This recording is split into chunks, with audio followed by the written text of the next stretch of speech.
ट्विटरचे काही लोक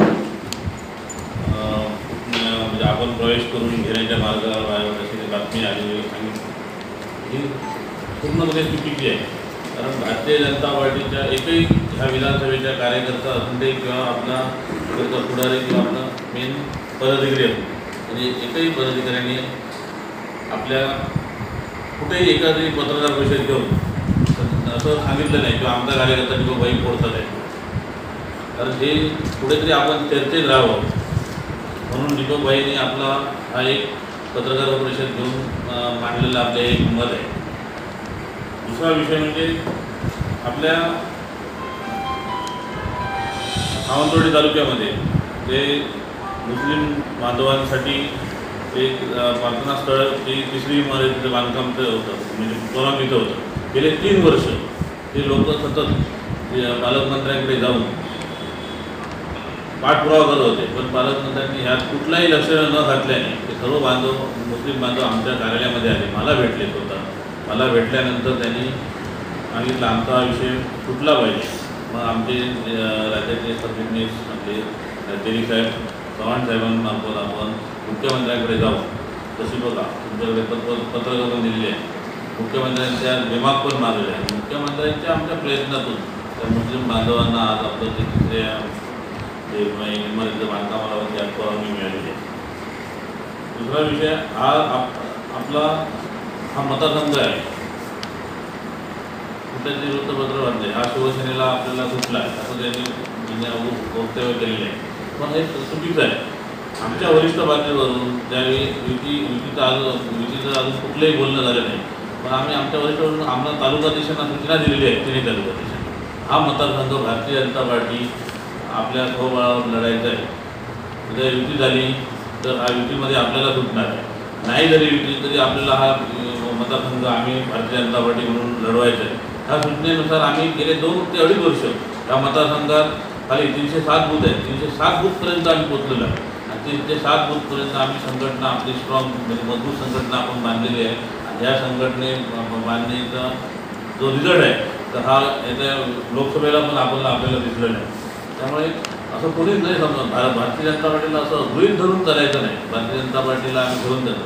कारण आता 4-4.5 वर्ष झाली. 4.5 वर्षामध्ये जो जिल्हा नियोजनचा निधी आहे एकही तालुकाध्यक्षांना विश्वास घेतला नाही. आपल्या 3ही तालुकाध्यक्ष आहे विधानसभा मतदारसंघामध्ये 3ही तालुकाध्यक्षांना एकही फंड्स दिला नाही किंवा एकही रुपयाचा निधी आहे तो आपल्याला न देता तर आम्ही विश्वास घेऊन काम करतो हे सांगणं चुकीचं आहे. कारण आता काही कालावधीमध्ये आपला जो पाणी टंचाईचा विषय होता की इतर त्यासाठी काही प्रयत्न चालू आहेत. पण 4.5 वर्षात कुठल्याही आपल्याला एकही म्हणजे भारतीय जनता पार्टीच्या कार्यकर्त्यांना एकही फंड्स मिळाला नाही पहिला म्हणजे. मग युती अजून काय उपयोग? मग भविष्यात आम्ही यांना कसं मदत करणार? कारण हा मतदारसंघ जर कार्यकर्ते जर आम्हाला सक्षम ठेवले पाहिजे तर आम्हाला हा मतदारसंघ भारतीय जनता पार्टीला लढवलाच पाहिजे. शासकीय ज्या कमिट्या आहेत जर दीपकभाई जर म्हणत असतील पालकमंत्री या नात्याने आम्ही भारतीय जनता पार्टीच्या पदाधिकाऱ्यांना विश्वासात घेतो.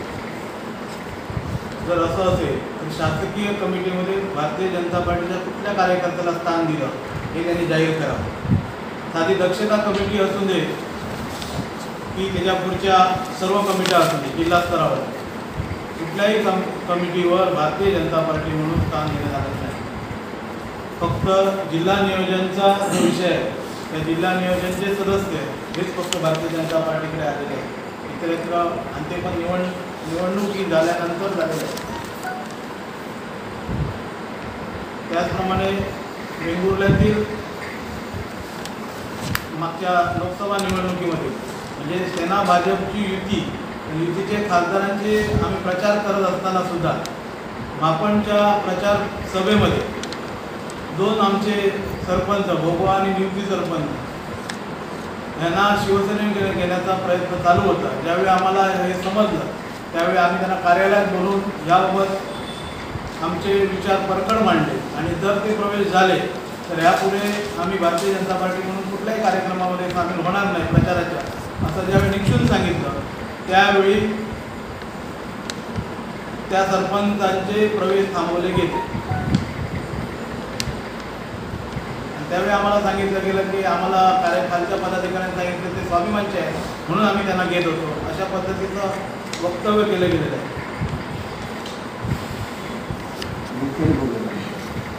युती आणि भोगोल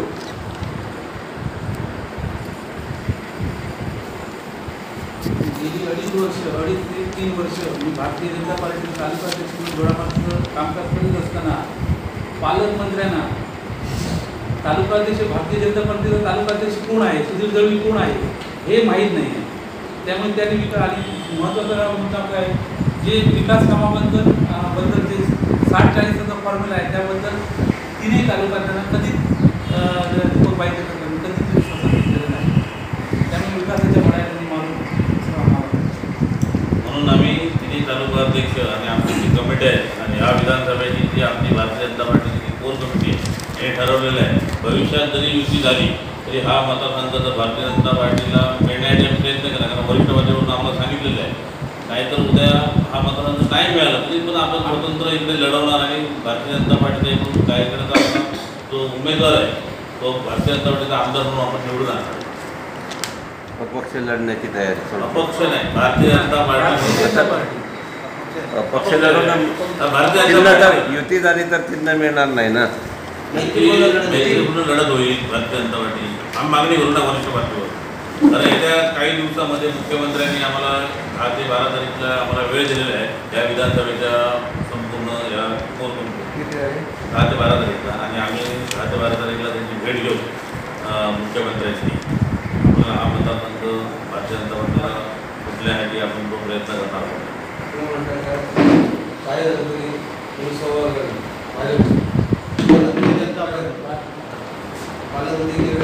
माझे मित्र जवळचे अशा वेळी त्यांनी सांगितलं मुख्यमंत्री तुम्हाला सांगितलं लढवलं तर त्यावेळी तुमची काय पालकमंत्री जे जरी मुख्यमंत्री जवळचे असले तर ते कॅबिनेट राज्य शासन चालवताना आता पण पक्ष म्हणून मुख्यमंत्री आम्हाला ठाम विश्वास आहे मुख्यमंत्र्यांवर. पक्ष म्हणून ते बघताना इकडची सीट भारतीय जनता पार्टीलाच मिळणार.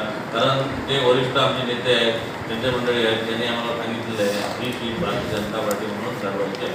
कारण हा कोकणपट्टीमध्ये भारतीय जनता पार्टीमध्ये एक लागणारी येणारी सीट होती तर ही एक सावंतवाडीची भारतीय जनता विधानसभा. आणि संघटनात्मक विचार जर केला तर भारतीय जनता पार्टी एवढी ताकद कुठल्याही पक्षाची नाही. बूथ स्तरावर म्हणजे मी वेंगुर्ला तालुक्याचा विचार केला तर 93 बूथवर 1+25 अशी आपली कमिटी कुठल्या त्या पक्षाने जाहीर करावी.